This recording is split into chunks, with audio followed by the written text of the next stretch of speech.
Graça e paz do Senhor Jesus, gravando hoje Mateus capítulo 12, um capítulo um pouco longo que eu vou tentar dividir em duas partes. Vou gravar até o versículo 28 hoje e amanhã nós terminamos esse capítulo muito lindo de Mateus 12. Diz assim: naquele tempo, passou Jesus pelas searas em um sábado. É a primeira vez que nós vamos ver Jesus sendo repreendido por alguma atitude dele feita no sábado. Ele começava a revelar verdadeiramente as intenções do Senhor através da vida de Jesus. Justamente a intenção de mudar e transformar a lei em graça. Vamos ver o que acontece nesse capítulo. E os seus discípulos tiveram fome. E eles começaram a colher as espigas e começaram a comer aquelas espigas. E os fariseus, é claro, vendo isso, disseram: eis que os teus discípulos fazem o que não é lícito fazer num sábado. Porque para os judeus você não pode apanhar coisas para comer, nem fazer nada no sábado. Ele, porém, lhes disse: não tendes lido o que Davi, quando teve fome, fez, ele e os que com ele estavam? Percebam que Jesus, ele nunca responde alguma coisa sem ter uma base bíblica. Tudo que Jesus vai responder, principalmente aos fariseus, ele cita alguma passagem da Escritura. E ele citou esse fato do Davi também ter entrado na casa do Senhor para comer os pães da proposição. Como ele entrou na casa de Deus e ele comeu os pães da proposição, que não lhe era lícito comer, e nem aos que com ele estavam, mas só aos sacerdotes? Ou não tendes lido na lei que aos sábados os sacerdotes no templo violam o sábado e ficam sem culpa? Ou seja, faça o que eu mando, faça o que eu digo, mas não faça o que eu faço. Não era isso que acontecia? Ninguém podia tocar em nada, mas os próprios sacerdotes, dentro do templo, violavam o templo. Pois eu vos digo que aqui está quem é maior do que o templo. Ai, que coisa linda, né? O Senhor Jesus começando a se revelar, começando a mostrar aquelas pessoas quem era ele. Mas naquele momento eu creio que ficava muito difícil para eles entenderem essa profecia, né? Se nós vermos lá no profeta Ageu, ele dizia que viria alguém, o desejado das nações, que era maior do que o templo. E Jesus havia adentrado o segundo templo construído do templo de Salomão. E se a gente lembra daquela profecia, os judeus, quando estavam construindo esse segundo templo, eles estavam tristes, desanimados, porque eles diziam: esse templo não tem a glória do primeiro templo, esse templo não é tão bonito, esse templo é só feito com madeira, porque o primeiro templo de Salomão é inenarrável, de quantidade de ouro, de prata e coisas. E já o segundo templo que foi construído não era, porque os judeus já estavam numa condição de terem voltado do cativeiro babilônico, já não tinham as mesmas riquezas, não tinham tanto ouro, então eles estavam preocupados e falando: esse templo não é igual ao primeiro. E o Senhor diz: a glória do segundo templo será maior que o da primeira. E com 12 anos Jesus entrou nesse templo. Então nós entendemos aquela profecia, por que a glória do segundo templo seria maior que o da primeira, porque Jesus estaria lá. E aqui ele está dizendo exatamente isso: alguém que é maior do que o templo. Aleluia! Muito maior do que um templo cheio de ouro, de prata, é a presença do Senhor Jesus dentro dele. Aleluia! Mas se vós soubesses o que significa misericórdia eu quero e não sacrifício, não condenaríeis os inocentes. O Senhor não está buscando sacrifício, Ele não quer que você pague mais nada, porque o preço foi pago na cruz do Calvário. Nós só temos que ouvir as palavras do Senhor e deixar que o Espírito Santo de Deus nos conduza, que o Espírito Santo de Deus nos dê entendimento muito, muito, muito maior, mais ampliado do que realmente o Senhor deseja de nós. E não é sacrifício, é misericórdia. Misericórdia pelos que pecam, misericórdia por aqueles que estão indo direto para o inferno, misericórdia de todas as almas desse mundo. Isso que o Senhor está pregando. Aleluia. Porque o Filho do Homem, agora ele vai dizer uma coisa que vai abalar todos os alicerces daquela sociedade judaica. O Filho do Homem até do sábado é Senhor. Ele é maior que o templo, ele é maior do que o sábado, porque ele é maior do que a lei, porque ele é a graça revelada em nós. Eu fico muito impressionada com essas palavras de Jesus, né? Porque o que aconteceu quando Jesus veio? O que aconteceu com o sábado? Todos os dias passaram a ser sábado. Todos os dias você se levanta e você é responsável por aquele dia e você tem que proclamar o nome do Senhor. Você é responsável por não pecar contra o Senhor, por viver essa palavra. Todos os dias você tem que acordar e dar glórias ao Senhor por mais um dia, por mais um sábado na sua vida. Porque todos os dias depois de Jesus são sábado, porque agora não é mais um dia, é uma pessoa e ela habita dentro de nós por meio do Espírito Santo. Por isso que todos os dias passaram a ser santos a partir de Jesus Cristo. Aleluia. E estava ali um homem que tinha uma das mãos mirradas e eles, para o acusarem, o interrogaram dizendo: é lícito curar no sábado? Que cinismo, né?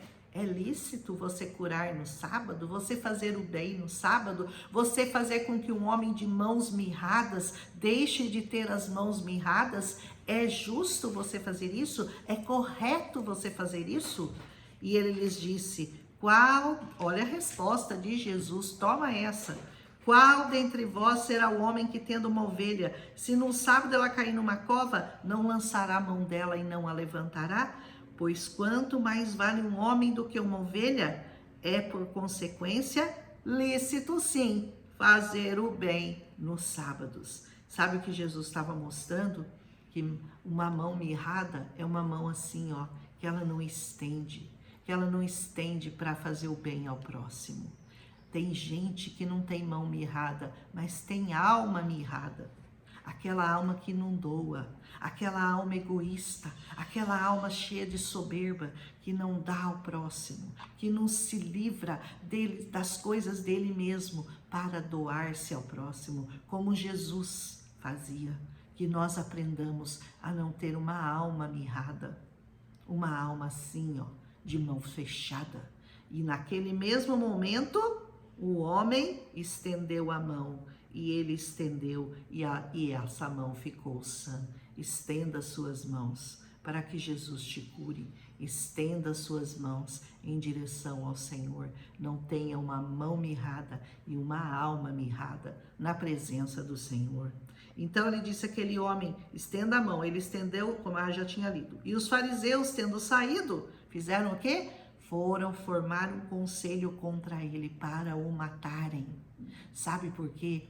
Porque eles se sentiam ameaçados por Jesus, porque as multidões estavam olhando para Jesus, porque as multidões estavam prestando atenção naquilo que Jesus fazia, estavam tirando a atenção deles. Sabe aquela pessoa egoísta? Eu não vou deixar as minhas coisas, o meu mundo, o meu reino.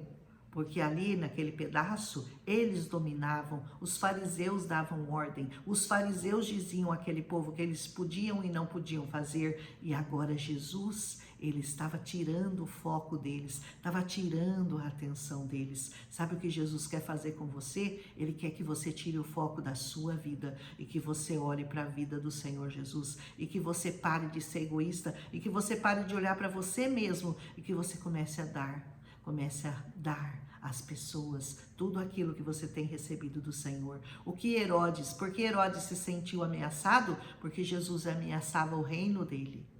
e sabe que Jesus, quando ele vai entrar na sua vida, você sente o seu reino ameaçado, porque você diz: eu vou perder o controle da minha vida, porque agora é Jesus que vai controlar a minha vida. Eu vou me colocar nas mãos do Senhor para que a minha vida seja controlada por Ele. E sabe que as pessoas têm dificuldade em fazer isso, mas sabe por que elas têm? Porque elas não sabem o bem que isso vai fazer a eles. Aqueles fariseus não tinham noção com quem que eles estavam falando, e aquele medo que eles tinham infundado de se entregar, e mesmo vendo todo o bem que o Senhor fazia, eles se iravam e eles procuravam uma maneira de condená-lo. Quando nós não olhamos para Jesus, quando nós não deixamos os nossos olhos se abrirem para vermos tudo aquilo que Jesus tem feito, já fez de milagres nessa terra, nós estamos fazendo isso que os fariseus faziam, nós estamos condenando o Senhor.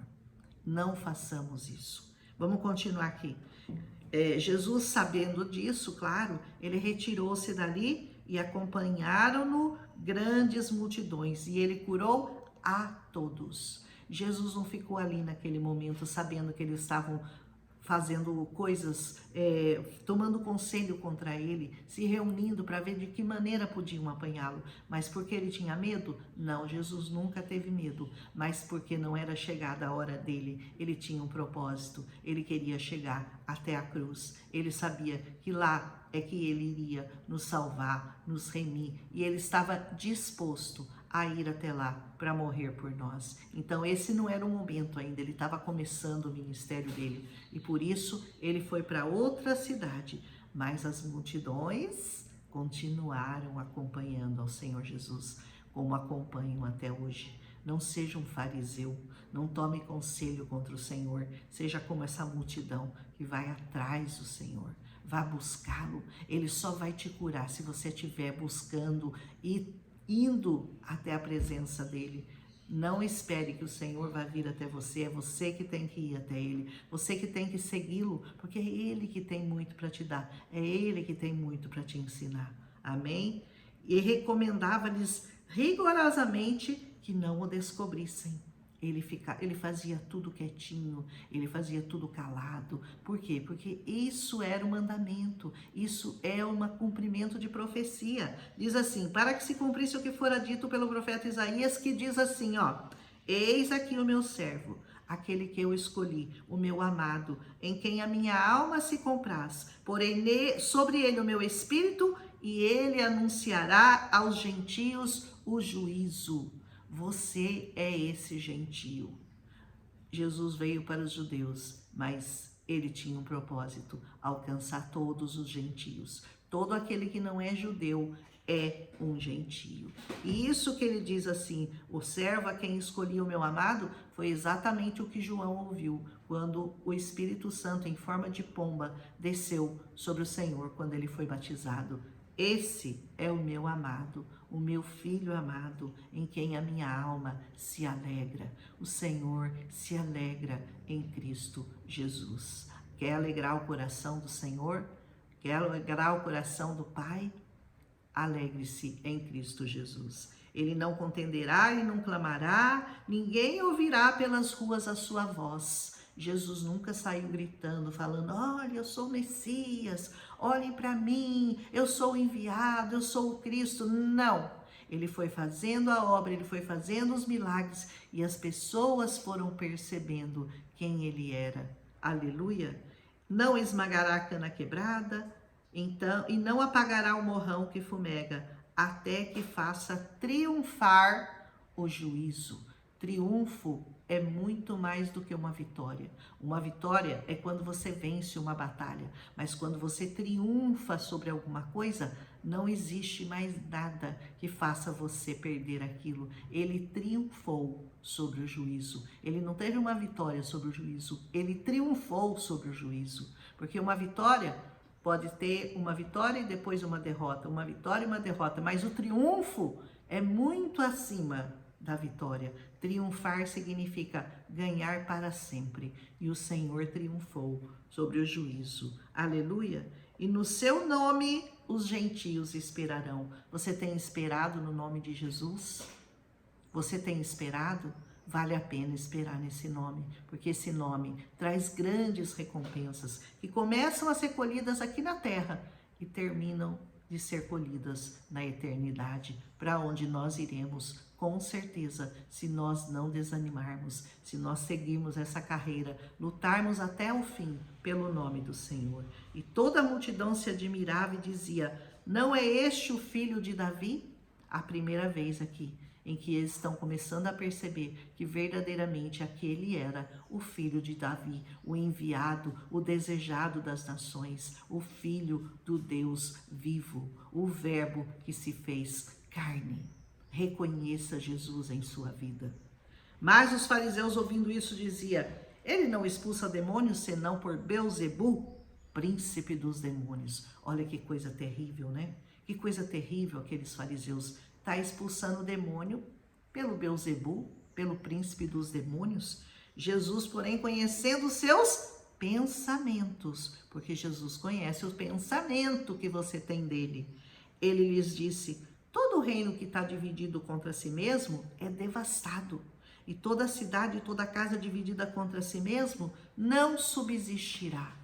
Uma casa onde tem contenda, onde tem briga, onde um briga com o outro, um país onde tem guerras, onde um não entende o outro, não subsiste. Um acaba destruindo o outro, ninguém ganha. Ninguém ganha. Um reino dividido, ninguém ganha, todo mundo perde. E se Satanás, o Senhor Jesus disse, se ele expulsa Satanás, ele está dividido contra si mesmo, como subsistirá, pois, o seu reino? Se eu expulso demônios por Belzebu, como é que Satanás vai subsistir? Ele mesmo está expulsando os demônios dele? E se eu expulso demônios por Belzebu, o Senhor dizendo, por quem expulsam então os vossos filhos? Portanto, eles mesmos serão os vossos juízes. O Senhor sabe muito bem dar uma resposta.